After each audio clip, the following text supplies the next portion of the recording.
سؤال هذا الأسبوع: إحدى الصحابيات السابقات إلى الإسلام وبنت صحابي جليل للنبي صلى الله عليه وسلم وأخت إحدى أمهات المؤمنين رضي الله عنهن، اتصفت بالزهد والكرم والشجاعة والصبر على الشدائد. تزوجها الزبير بن العوام، فكانت له نعم الزوجة الصالحة، تخدمه وتسوس فرسه وترعاه. وهاجرت معه إلى المدينة المنورة وهي حامل بابنها عبد الله. لقبت بذات النطاقين، وشهدت معركة اليرموك مع ابنها وزوجها، وماتت بعد قتل ابنها عبد الله بن الزبير بأيام قليلة سنة 73 من الهجرة، عن عمر يناهز 100 عام، وقد كف بصرها، وهي آخر من مات من المهاجرات. فمن تكون؟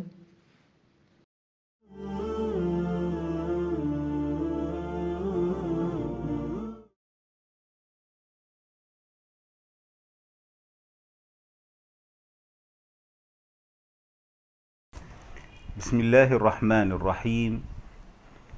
اس ہفتے کا سوال: آپ رضی اللہ عنہ ان صحابیات میں سے ایک تھے جو پہلے پہل اسلام لائیں، اور آپ امہات المؤمنین میں سے ایک ام المؤمنین کی پہن تھے جو زہد، کرم اور شجاعت والی اور مصیبتوں پر صبر کرنے والی تھے۔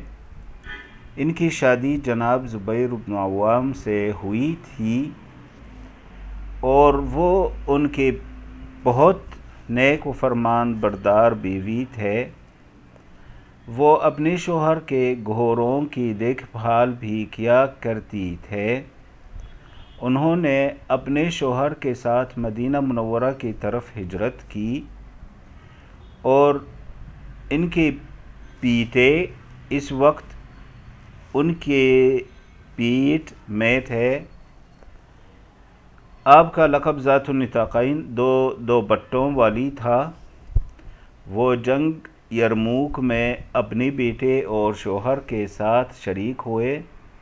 ان کی وفات سن 73 ہجری میں ان کے بیٹے جناب عبداللہ بن زبیر کے قتل کے کچھ ہی مدت بعد ہوئی۔ اس وقت ان کی عمر 100 کے لگ بھگ تھی۔ وہ ان مہاجر خواتین میں سے سب سے آخر میں فوت ہوئے۔